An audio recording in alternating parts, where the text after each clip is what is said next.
and welcome. My name is Julie Moon, Senior Research Analyst at Finovate. I'm joined here by Jeremy Balkin, Head of Innovation at HSBC Bank. We are live here at FinovateFall 2018. Jeremy has served as Head of Innovation at HSBC for 3 years. He's an award-winning author, having published last year The Millennialization of Everything, How to Win When Millennials Rule the World. Jeremy, thank you so much for joining me today. Thanks, Julie. My pleasure. Great to be here. Great. So, as Head of Innovation, tell us a little bit about what your days generally consist of. No 2 days have ever been the same. I think there's some folks who think I have either the coolest job in the entire bank or the toughest job in the entire bank. But I think that diversity, that excitement, that challenge to take a 153-year-old bank that's been synonymous with economic development and serving 50 million customers around the world into the 21st century and keeping our heritage close to us, but also adapting to our customer needs and leading innovation and seeing the benefits of what we've done and driving cultural change in the bank, seeing the delight of our customers and our people with some of the successes we've had. It's been truly rewarding, and but no 2 days have ever been the same, and I suspect they never will be. Yeah, that's probably a good thing, right? So talk to us about a favorite project that you've worked on during your tenure that's turned into a success. I would say, I think I speak on behalf of my team and my CEO when I say that our favorite project would definitely be something we launched and announced to the world about 3 months ago now. Right here in New York, in our flagship location, we made history as the world's first major bank to deploy a customer-facing robot to customers and deploy that in a bank branch. If you search the hashtag #MeetPepper, #PoseWithPepper, #HSBC at 452, there is something like 600 million unique page views and name checks with HSBC and Pepper and our robot.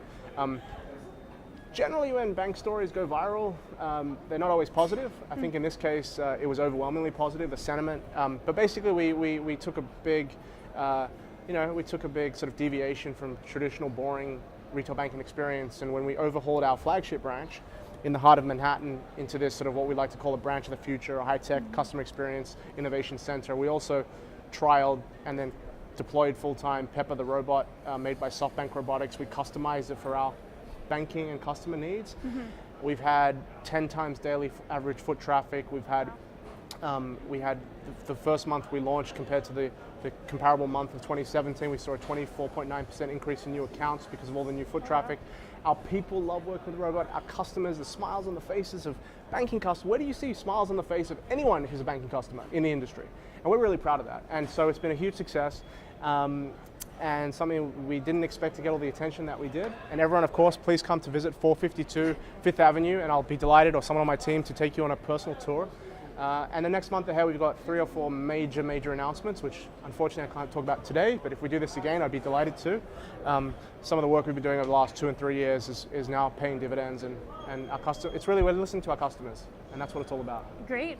So one follow-up question there, bringing a robot into the customer experience. We've had a lot of talk at FinovateFall regarding the customer experience.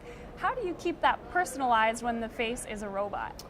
It's a great question. I would actually argue, and we've been in this case study and the data that we've seen, that I would actually argue that over the long term, robotics and more influence of robots and artificial intelligence will actually deliver a more human experience. Because what the robot does is, so we did a very comprehensive study of everything that moved at our flagship branch before we launched Pepper. And what we found was that 73%, so almost 3/4 of the time spent of our customers and our people, respectively, were what we would describe as like binary or generic interactions. So for example, a customer walks in, where is the teller, where is the ATM, can I get foreign currency, can I deposit a check? And what we found from interviewing customers and our people was nobody really enjoyed that, right? And could you do it in a different way? And kiosks kind of don't really serve that effect.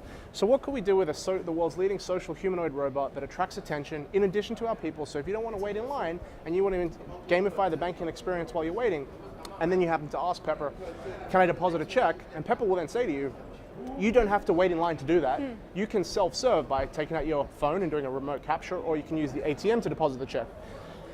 So that's a little nudging customer behavior. It delights customers, it reduces waiting times, it improves the waiting experience. And if we can give 73% of the time back to our customers or our people, which allows both the buyer and seller in that transaction to do much more meaningful, higher value things, whether that's deepening a relationship, understanding more about what other needs we can serve, what are the problems the customer has that we can help solve for, or just give them back their time. We think that's the future of customer experiences. And banking maybe has lagged other industries, and we want to move the needle further, and we hope our competitors continue to work together with us, because that's what all customers expect. Yeah. Definitely. Very cool. So obviously, the metrics that you shared with that project, huge success. Tell us a little bit about a project that maybe didn't go so well, but that you learned a lot from. Speaking very candidly, so far everything's, and I touch wood if there's any wood around, so far everything has been successful and paid off, and we've executed successfully. I think one thing I will say that's something that can definitely be improved on, and I'm sure it's all our competitors and my friends who have my job in other places could empathize with, is the speed could certainly be improved. So some of the projects we're announcing this month have taken 3 years when they probably could have taken a year. So I think that could definitely be improved, and that's bringing different stakeholders into the table earlier, helping them understand what the problem we're trying to solve is. I think in any big complex organization you have to rely on partners internally, and some people are more fearful of change than others. And I think that's definitely the area we could all improve as an industry, because customers don't have the time to wait. Yeah. And we as big banks, which are really, really important, I think we need to move faster. Yeah, I think that's probably an experience that a lot of large banks share, is the common problem there. But still, I think we all have a role to play. Yeah, great. So there are a lot of enabling technologies, a lot of buzz around all the enabling technologies out there today, AI, blockchain, machine learning, etc. What do you see as the most promising now in fintech? Well, the first thing I would say, if I may, Julia, I often get asked similar questions to that, and I think the frustration thing that I see with peers at competitor firms or friends is that the latest buzzword dominates all the attention. And I think, and I'm really lucky because our CEO, he's awesome, he really understands that the technology needs to fit our strategy. The strategy does not need to fit the technology. And I think that's the first thing, to understand where your true north is. So the technology needs to fit with the strategy. And then you need to think to yourself, what's the problem we're trying to solve? Yeah. And can the technology then solve that problem? For what it's worth, I would argue that I think artificial intelligence clearly has an enormous, of all those technologies, we're doing all of them in some way, shape or form. But if I were to sort of say 5-10 years out, I think AI will clearly have the biggest impact. We're already seeing it today. And I think, again, that comes down to personalization. It comes down to using big data sets and unstructured data sets and getting the solution that's right for you as a customer, or me as a customer, or me as an employee, for example. And I think that's going to fundamentally change, for the better, the entire customer experience. Yeah, lots of use cases with AI across fintech for sure. Yeah. Great.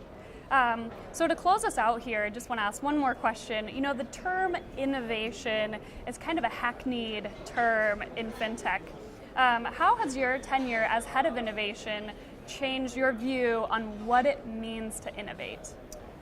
Oh boy, that's a tough question. So, firstly, I did this job at another bank at a previous point in my career. I've always kind of been an entrepreneur or an intrapreneur within an organization. I think being an Australian who works for a British bank that has an Asian name based in America, I think being the outsider helps, because you can look at problems in a different way. That diversity of experience helps you look at status quo and look at it in a different way. I also think being a little bit younger, coming from a different experience set, helps. So we define innovation really simply as doing something differently that creates value. And I'll say that really slowly. It's doing something differently that creates value. The key thing is value. Ideas are free, talk is cheap. In a big organization, everyone can tell you what the problems are. It's much harder to solve and execute. And that's what so really, doing something differently, but it has to create value. And that's how I think we've brought people along the journey with us over the last 3 years, not only in the US, but around the world. But there's more work to be done. Yeah. And that's why being an event like Finovate is really great, because we get to see so many partners, competitors, potential partners, companies we work with, all trying to solve the same challenges for our customers. And Yeah. we're really proud of that, and it's a really good use of our time. And we met so many wonderful people here. And Julia, thank you very much for your time. Yeah. Thank you so much for joining me. This is Jeremy Balkin, Head of Innovation at HSBC Bank. I'm Julie Moon. Thanks for joining us. Thanks.